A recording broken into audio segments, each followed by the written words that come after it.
নমস্কার। বাজে কথা ছেঁড়া বার্তার দুনিয়ায় আমার জীবনের দ্বিতীয় পর্বে আপনাদেরকে সুপ্রভাত এবং সুস্বাগতম জানাই।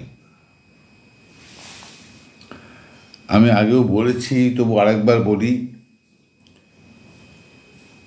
আমার জীবন খুব বর্ণাঢ্য নয়, তবু কেন বর্ণনা?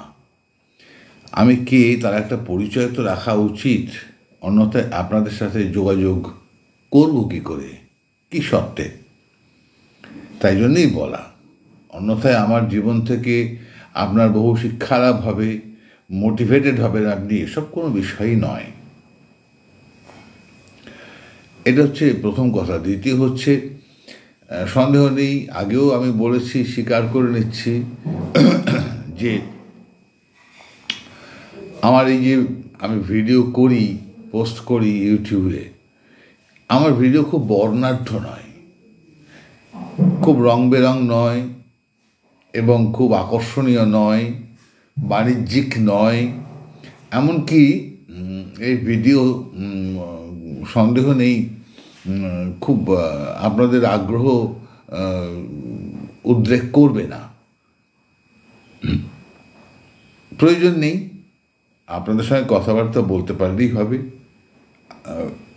ইন্টারেস্ট করার খুব একটা প্রয়োজন নেই। আমরা গতদিনে আমার জীবনের সংক্ষিপ্ত প্রথম পর্বে ছিলাম। যে জীবন আমার কেটেছে কলকাতা 59 অঞ্চলে, স্কুল জীবন, সে সময়টা উত্তাল সময়, বয়সটাও উত্তাল, শরীরে শক্তি ছিল। সেই সময় এমন কোনো আইডলকে চোখের সামনে পাইনি, আদর্শকে চোখের সামনে পাইনি যাকে অবলম্বন করে, যার হাত ধরে আমরা কেউ বা কিছু হতে পারবো। আমাদেরকে কেউ কোন পথে চললে ভালো হবে সে পথ দেখাননি। আমরা কোনো রকমে ঝাঁকের কইয়ের মতন বড় হয়ে গেছি, যেভাবে প্রাকৃতিক কারণে বড় হয়। ফলে শরীরে শক্তি ছিল, ব্যায়াম ট্যায়াম করে শরীরে শক্তি ছিল। সেই সময় আমরা হয়ে উঠেছিলাম একটু উত্তাল। আমরা 3 বন্ধু ছিলাম, একসঙ্গে সবসময় ঘুরতাম ফিরতাম, সব কিছু করতাম, পড়তাম। 3 বন্ধু হচ্ছে 3 মাস্কেটিয়ার্স বলা হতো। 3 মাস্কেটিয়ার্স একটি বিদেশি চরিত্রের কথা আমাদেরকে বলা হতো।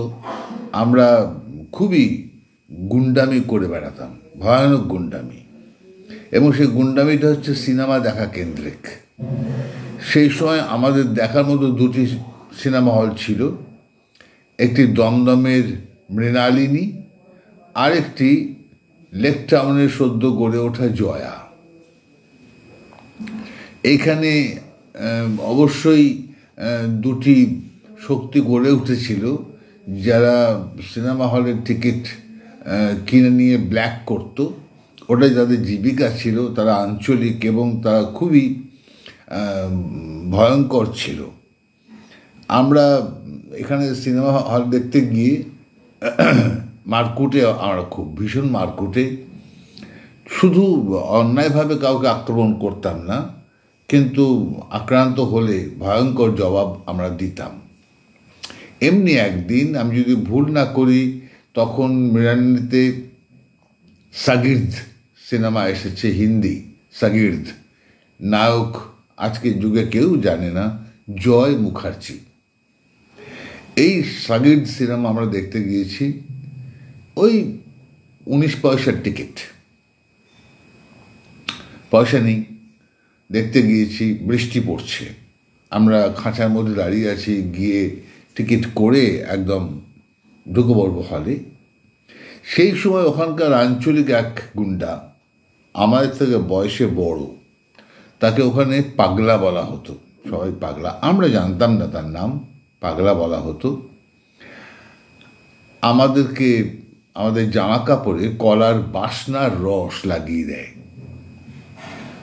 এটা আমাদের ভয়ঙ্কর অসম্মান করে এবং আমরা খাঁচা থেকে বেরিয়ে এসে উত্তাল প্রহার শুরু করি পাগলাকে। এত প্রহার শুরু করি যে পাগলার যে সঙ্গী সাথী সাকরেদরা ছিল তারা ভয়ঙ্কর ভয় পেয়ে যায়, তারা কেউ সামনে এগোয় না এবং প্রহার শুরু করলে আমরা নেশাগ্রস্ত হয়ে পড়ি এবং ক্রমাগতই অগ্র পশ্চাৎ বিবেচনা না করে প্রহার করতেই থাকি যতক্ষণ না সে পিচের রাস্তায় লুটিয়ে পড়ছে।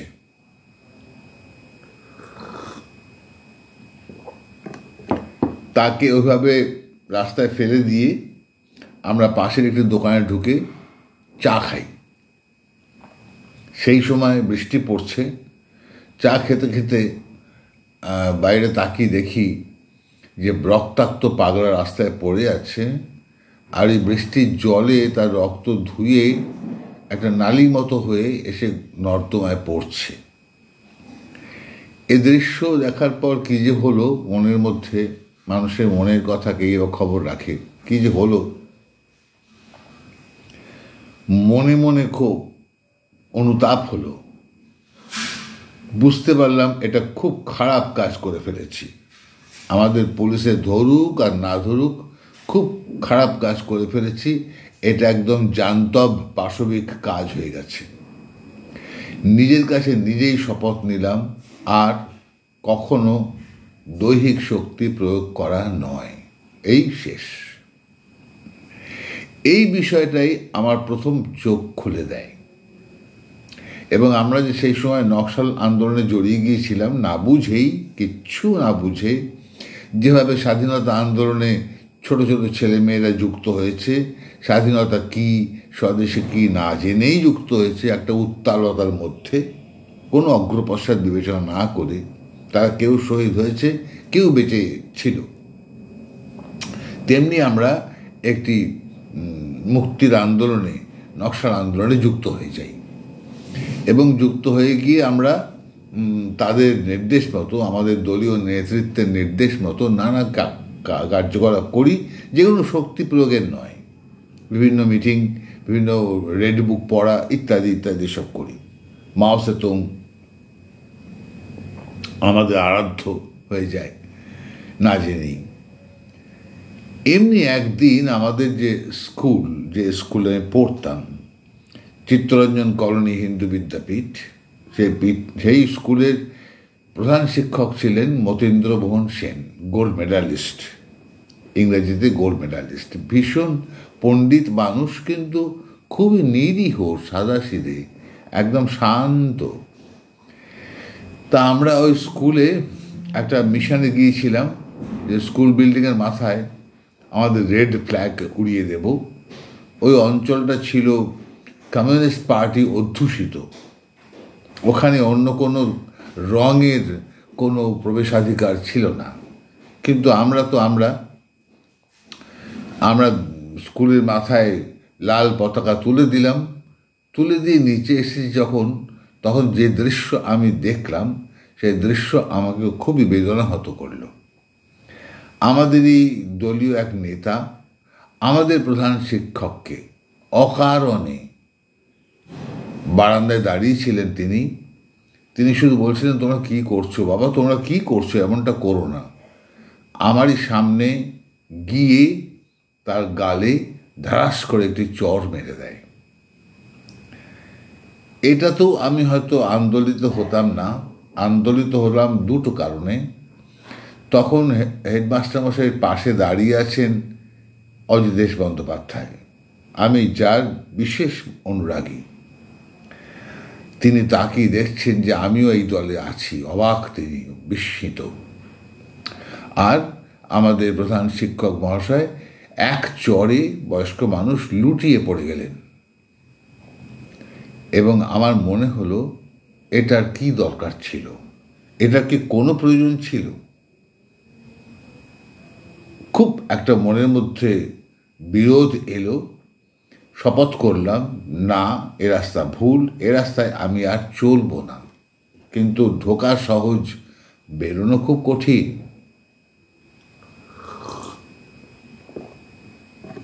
বেরোনো হয় না। যেই দলের মধ্যে জানালাম যে আমি আর এইসব নাশকতামূলক কাজে নেই, এটা অন্যায়, সঙ্গে সঙ্গে আমাকে তারা পরামর্শ দিল, বেরোতে কিন্তু পারবি না, তোকে মেরে দেবে, তাহলে তুই পালিয়ে যায় এখান থেকে। অঞ্চল ছেড়ে রাতারাতি আমাকে পালিয়ে যেতে হয়, এবং বাংলার বাইরে এমন কোথাও যেখানে নকশাল আন্দোলন নেই। কি করে থাকবো, কোথায় থাকবো, কি খাবো ঠিক নেই, কিন্তু আমাকে আত্মরক্ষা করতে হবে। কেউ কিচ্ছু জানে না। সেই সময় আমার বাবা প্রশাসনিক দপ্তরে আর চাকরি করেন না, তিনি স্বেচ্ছায় অবসর নিয়ে আইনজীবিকায় মন দিয়েছেন, যদি সেখানে দাঁড়াতে পারেন। প্রচণ্ড অভাবের মধ্যে চলছে আমাদের পরিবার। সেই অবস্থায় আমি গা ঢাকা দিলাম, একদম অজ্ঞাত অবস্থায় চলে গেলাম। ফলে আমার 2-3 বছর নষ্ট হয়ে গেল পড়াশুনোয় আত্মরক্ষার জন্য, এবং আমার একটা জীবনের একটা চ্যাপ্টারের, একটা পরিচ্ছেদের পরিসমাপ্তি ঘটল। এটা আমার জীবনের একটা ফেজ, একটা ভাঁজ। মনের মধ্য থেকে যে একটা হিংস্রতা, একটা প্রচণ্ড পাশবিকতা বোধ চলে গেল একটি ঘটনাতে। শপথ করলাম আর জীবনে কোনো নাশকতামূলক কাজে আমি নেই, দৈহিক শক্তি প্রকাশ করার মধ্যে আমি নেই। কে বলে দিল মন থেকে মনে নেই, তবে রবি ঠাকুরের একটি কবিতা খুব আমাকে আন্দোলিত করেছিল, এবার ফিরাও মোরে। তার কতগুলো ছত্র আমাকে খুব স্পর্শ করেছিল বলে হয়তো এ বোধ আমার মধ্যে দেখা দিল। চলে গেলাম, একদম সমাজ জীবন থেকে, পরিবার জীবন থেকে বিচ্ছিন্ন হয়ে চলে গেলাম। বছর 2-3 ঘুরে গেল, জানতে পারলাম পশ্চিমবঙ্গে নকশাল আন্দোলন অস্তমিত হয়েছে, শেষ হয়ে গেছে।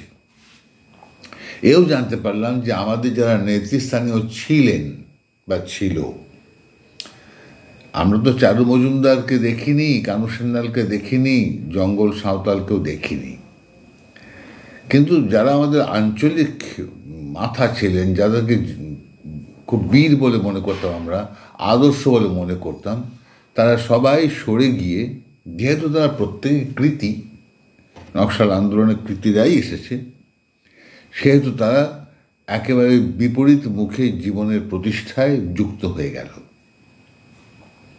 ঠান্ডা হয়ে গেল পশ্চিমবঙ্গ, টুকটুক করে ফিরে এলাম। কিন্তু ফিরে এসে বাগুইআটিতে বসবাস আর হলো না, করা সম্ভব না।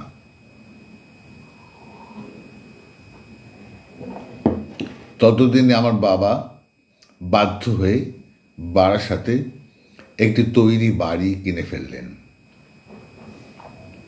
দ্বিতল একটি বাড়ি কিনে ফেললেন, বেশ কিছুটা জমির ওপর সেই বাড়িটি। সে অঞ্চলে কোনো লোকবসতি নেই, একেবারে শিয়াল ডাকা জনপদ।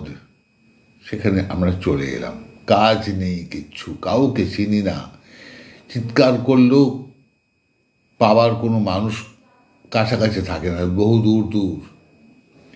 ভদ্রলোকের বাস সেখানে নয়। তখন আমি আগেও বলেছি, তখন নজরুল অ্যাভিনিউ মানে আজকের ভিআইপি রোড তৈরি হয়নি, সেটা তো আমাদের চোখের সামনে হলো। সেইখানে চলে আসলে হাতে কোনো কাজ নেই, কোনো কাজ নেই। আর আমার বাবা তীব্র অভিমানে আমাদের সঙ্গে বাক্যালাপ করতেন না, ফলে অখণ্ড অবসর। এই অবসর কী করে কাটবে? সারাদিন বসে বসে বই পড়তাম, আর তো কোনো বিনোদনের উপায় নেই। তখন দূরদর্শন ছিল না, দূরাভাস ছিল না, কিছুই ছিল না। যা কিছু হেঁটে হুটে, খালি পায়ে চলা জীবন। জুতো পাইনি, জামাও পাইনি। ওই ঘরে বসে বসে বই পড়তাম, এর থেকে ওর থেকে চেয়ে টেয়ে নিয়ে বই পড়তাম। বই পড়তে পড়তে পড়তে পড়তে পড়তে পড়তে সময় কাটাতে কাটাতে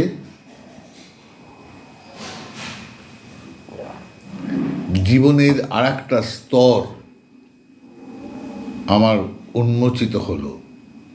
ভাবনার নতুন একটা ফেজ আমার সামনে এলো। কেউ এনে দিল না, ওই অজ্ঞাত সব কবি এবং সাহিত্যিকরা। কেমন একটা বোধ হতে লাগলো। সেই সময় একটি ভদ্রলোক জোর করে আমাকে নিয়ে গিয়ে তার স্কুলে ভর্তি করে দিলেন। সন্দেহ নেই, স্কুল মানেই আমি পড়াশোনায় অত্যন্ত কৃতী ছিলাম। ঝটপট উন্নতি যেমন হলো, স্কুল যেমন পেরোলাম, ঠিক তেমনি বাড়িতে একটু একটু গোপনে লেখালেখি শুরু করলাম। সেই লেখার কোনো জাতকুল ধর্ম কিছু নেই, তার কোনো মান নেই, তবু লেখালেখি শুরু করলাম। কারণ সময় কাটাতে হবে, যেন তেন প্রকারেণ সময় কাটাতে হবে।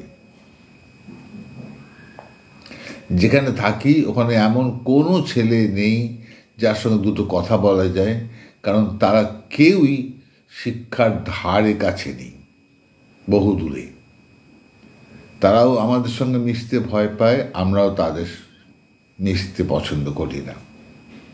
সময় কাটলো পড়াশুনোয় আর লেখালেখিতে। একটা দেওয়াল ম্যাগাজিন গড়ে তুললাম। আজকে ছেলেমেয়েরা দেওয়াল ম্যাগাজিন জানে না। ওই রাস্তায় একটা জায়গায় দুটো বাঁশ পুঁতে তাতে দরমা আটকে দিয়ে সেখানে একটা বড় আর্ট বোর্ডে বিভিন্ন লেখা সংগ্রহ করে লিখে টাঙিয়ে দেওয়া এবং প্লাস্টিক দিয়ে কভার দিয়ে দেওয়া, বৃষ্টিতে যাতে ক্ষতি না হয়। হাতের লেখা ভালো ছিল। দেওয়াল পত্রিকা করে খুব একটা তৃপ্তি হলো মনে, এবং কেউ না বললেও আমি নিজেকেই বললাম আমি লিখছি ভালো। যদিও কাঁচকলা, লেখার মান কাকে বলে জানিই না। আবোল তাবোল যা পেরেছি লিখেছি, আর আবোল তাবোল যা পেরেছি সেই লেখা সংগ্রহ করেছি, ওখানে টাঙিয়েছি। ওটাতেই আমার জীবনের একটা বড় সাফল্য বলে মনে হলো, একটা বিরাট সাফল্য। এরপর জীবনের আরেকটি স্তর এলো। সেই স্তর হলো আমার লেখা কবিতা। বহু সাহস করে আমি ওই অঞ্চলের একটি বিখ্যাত ক্লাব, তাদের সুভেনির বেরোয়, বাৎসরিক সুভেনির বেরোয় দুর্গাপূজা কেন্দ্র করে, তাতে দিলাম। তারা চেপেও দিল এবং দু একজন তার সম্পর্কে মন্তব্যও করলো, কে লিখেছে, ভালো লিখেছে, সুন্দর লিখেছে। আমি মনে করলাম আমি খুব বন্দিত মানুষ হয়ে গেছি, বন্দনার যোগ্য হয়ে গেছি। এই জীবনের শেষ চাহিদা, আর তো কিছু চাইবার নেই। আরও লিখলাম এবং সন্দেহ নেই ওগুলো সব ট্র্যাশ লেখা। সেটা পরে বুঝতে পেরেছি আমি লিখছি ট্র্যাশ, এবং লেখা নয়। চাকরি করতে যাব, বেশ বুঝতে পারলাম যে আমার টেম্পারমেন্টের সঙ্গে চাকরি মোটে মিলবে না। আমি চাকরি করতে পারবো না, কারণ চাকরি করতে গেলে একটু আঁতাত করতে হয়, কম্প্রোমাইজ করতে হয়। আমি সেটা পারবো না, কারণ আমার জীবন সেভাবে কাটেনি। আমি অনমনীয় হয়ে চাকরি করা যায় না, পারবো না। একটু একটু করে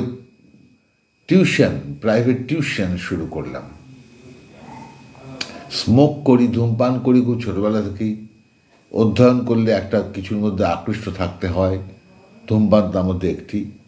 সেই ধূমপানের অর্থ কোথা থেকে আসবে? আমাদের বাবা আমাদের হাতে কোনো অর্থ দিতেন না। আমরা যে কলেজ যাতায়াত করেছি বাইরে, শেঠ আনন্দরাম জয়পুরিয়া কলেজে, বাবা কোনো পয়সা আমাদের দেননি, বা তিনি জানেনও না যে আমরা কলেজ যাচ্ছি, কি পড়ছি কি না পড়ছি। He didn't know at all. ফলে আমাদের অর্থ উপার্জন করতে হয়েছে, এবং ওই অর্থেই আমাদের নেশা করা এবং চলচ্চিত্র দেখা। তখন তো আর নেট দুনিয়া নয়, সবই যেতে গেলে প্রেক্ষাগৃহে যেতে হবে।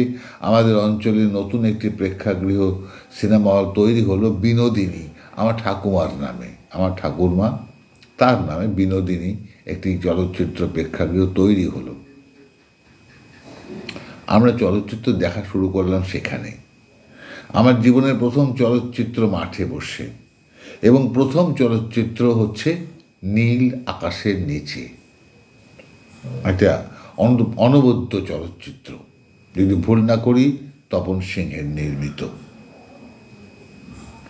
তখন যাই দেখতাম তাতেই চমকিত হতাম, সেটাই করতে ইচ্ছে হতো। পারবো কিনা জানি না। তখন স্কুলে আবৃত্তি প্রতিযোগিতা হতো নানা স্থানে, ক্লাবে। শুরু করলাম আবৃত্তি করতে, শিখিয়েও নি, জানিও না কী করে করতে হয়, উচ্চারণ কী ব্যাপার কিছুই জানি না। বিভিন্ন স্কুলে ক্লাবে বিতর্ক প্রতিযোগিতা হতো, তাতে অংশ নিতে শুরু করলাম। শুরু হলো তাৎক্ষণিক বক্তৃতা, শুনলাম, চমকিত হলাম, অংশ নেওয়া শুরু করলাম। কিছু তো করতে হবে, না করলে সময় কাটবে কী করে? এইটা করতে গিয়ে শুনতে শুনতে এবং বলবো বলে কিছুটা পড়াশোনা করতে করতে জ্ঞান চোখটা ঝপঝপ ঝপঝপ করে খুলে গেল। কাউকে খুলে দিতে হলো না, আমার নিজে নিজেই খুলে গেল। তখন লেখালেখি বন্ধ করে দিলাম। বুঝতে পারলাম এখন লেখালেখি করার আমার সময় হয়নি, একদম লেখালেখি বন্ধ। বাসাতে থাকছি, থাকতে থাকতে হঠাৎই একটি নাট্য দল গড়ে তুললাম। কেন গড়ে তুললাম কোনো যুক্তি নেই। এর আগে কোনো নাটক আমি দেখিনি, রেডিওতে শুনেছি স্যার নাটক করতেন, নেফা, সুন্দরী নেফা, কিংবা নানা রঙের দিনগুলি, কিংবা তামাকু সেবনের অপকারিতা শুনতাম। ওরকম করতে ইচ্ছে হতো, কণ্ঠ একদম খারাপ ছিল। নাটক করতে গিয়ে দেখলাম কেউ কেউ বললো, তোমার যা কণ্ঠ, এ নিয়ে মঞ্চে কাজ করা যায় না, কণ্ঠ ঠিক করতে হবে। 2, আমার যে উচ্চতা তা মঞ্চে চলে না, উচ্চতা বৃদ্ধি করতে হবে। কঠিন তপস্যায় যুক্ত হলাম, কঠিন তপস্যা। যে যা বলছে তাই করছি। 1 বছর সময় নিয়েছিলাম কণ্ঠ পরিবর্তন করতে। যে কণ্ঠ ছিল তা সম্পূর্ণ বদলে গেল, নতুন কণ্ঠ তৈরি হলো। আর প্রতিদিন 1000-2000 করে স্কিপিং লাফাতাম। আমাকে লম্বা হতে হবে, আমাকে লম্বা হতে হবে, আমায় দেখতে খুব কুৎসিত, আমাকে ভালো দেখতে হতে হবে। এই তপস্যায় নিযুক্ত হলাম এবং খোদার ওপর খোদকারি করে দিলাম। আপনিও পারেন করতে, সন্দেহ নেই। ক্রমশ আমার দৈহিক রূপ পরিবর্তন হলো। বেশ বুঝতে পারলাম আমায় দেখতে সুন্দর হচ্ছে। মাথায় চুল ছিল না, ন্যাড়া হয়ে হয়ে এবং পাতা বাটা মাথায় মেখে মেখে মেখে মেখে চুল ঘন করে ফেললাম। কণ্ঠ পরিবর্তন হলো, সবটা বদলে গেল। এই নাট্য দলে কাজে লাগলো। নাটক জানি না কী করে করতে হয়, এবং প্রথম যে নাটকে হাত দিলাম সেটি নাট্যাচার্য শিশির কুমার ভাদুরীর নাটক। বাংলায় রীতিমতো নাটক, ইংরেজিতে টকি অফ টকিজ। না জেনে বুঝে শুরু করলাম। মঞ্চে যাইনি, মঞ্চ কি দেখিনি, কিছু তো করতে হবে। আমার এই শয়ন কক্ষে যে ঘরে আমি শুতাম সেই ঘরেই মহড়া শুরু হলো। টুকটুক করে 2-1 ছেলে মেয়েকে সংগ্রহ করলাম, বাবা সোনা হাতে পায়ে ধরে। আমার বাড়ি থেকে কোনো বিরোধ করেনি। আমরা অভিনয় করছি দেখে, বাবা যেহেতু ভালো অভিনেতা ছিলেন, আমাদের বংশ শিল্পী বংশ, জন্মগত শিল্পী, সব নীল রক্ত বইছে, বাবা সহায়তা করতেন। তবে বাবার অভিনয় তো নকল, শিশির ভাদুরী নকল, যা দেখেছেন তাই বাবা নকল করে ফেলতেন আমাদের মধ্যে। আমাদের মহড়ায় হঠাৎ একটি ছেলে আসে, ন্যাড়া মাথা, সদ্য তার পিতা দেহ রেখেছিলেন। সে আসে, কথা বলে বুঝতে পারলাম যে নাট্যবোধে, নাট্য চর্চায় তার অভিজ্ঞতা অনেক বেশি। সে কলকাতায় নাটক করত, বীতশ্রদ্ধ হয়ে ছেড়ে দিয়ে বসে আছে বারাসাতে। সে ঘটনাচক্রে আমার বেডরুমে এলো, আমাদের মহড়া দেখলো এবং বলল মহড়াটি খুব অবিজ্ঞানসম্মত হচ্ছে, এভাবে মহড়া দিয়ে মঞ্চে যাওয়া যায় না। শুনলাম কি করে যেতে হয়, সে বললো এভাবে যেতে হয়, এরকম নিয়ম বড় দেখে এসেছি। সে সুব্রত নন্দীর আন্ডারে অভিনয় করত। এই সুব্রত নন্দীর নাম আজ কেউ জানে না, কলকাতার বিখ্যাত অভিনেতা সুব্রত নন্দী। চিনতাম না আমাদের স্যার যেরকম বড় একটা নাট্য প্রতিভা, নাট্যকার এবং অভিনেতা, তাই জানতাম না। তখন আমি তাকে বললাম যে এই দলের দায়িত্ব তুমি নাও, আমি প্রাইভেট টিউশনে খুব নিযুক্ত হয়ে যাব, আয় করতে হবে,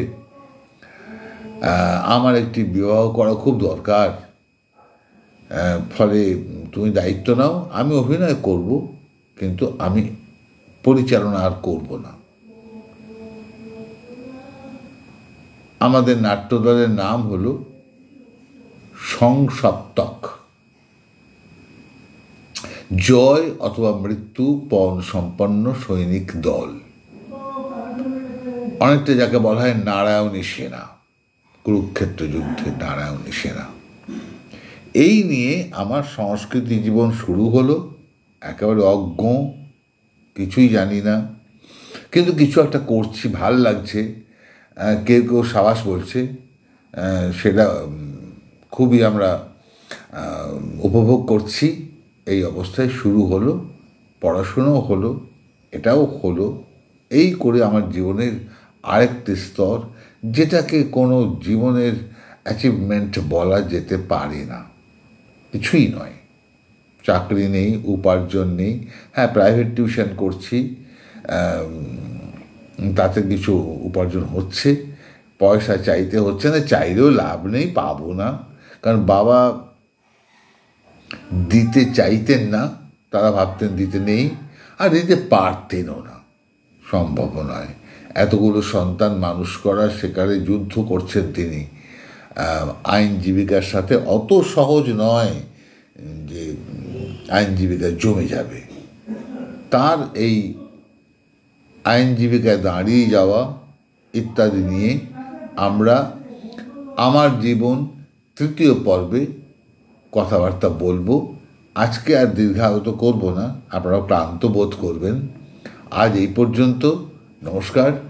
যদি আমার এই কথাবার্তা ভালো লাগে তাহলে সাবস্ক্রাইব করবেন, লাইক করবেন, শেয়ার করবেন। আসলে আমি আগেও বলেছি, আমি তখন অন্ধ, কোনো উপার্জন নেই, কিছু উপার্জনের অন্বেষণে আছি। যদি ইউটিউব চ্যানেল থেকে কিছু উপার্জন করতে পারি, তাই জন্য ইউটিউব করা। আমি স্টিল দেখতে পাই না, আমাকে এনে বসিয়ে দেয়, আমি বকবক করি। চশমার কোনো প্রয়োজন নেই, কিন্তু খারাপ দেখাবে তাই চশমাটাই পড়ি। আমি জানি না কি করছি। আমার উপার্জনের সাহায্য যদি করতে চান, কিছু দিতে হবে না আপনাকে, শুধু 2-3টে স্পর্শ আপনার মোবাইলে, তাহলেই আমি হয়তো 2টো উপার্জন করতে পারবো। আমার চিকিৎসা চলতে পারে, আমার খাদ্য আহরণ চলতে পারে, তাহলে তো খুব দারিদ্র্যে কাটবে। এই জীবনে কেমন করে এলাম সেসব আমরা পরে আলোচনা করব, বেশি লম্বা করব না। আজ এই পর্যন্ত, নমস্কার।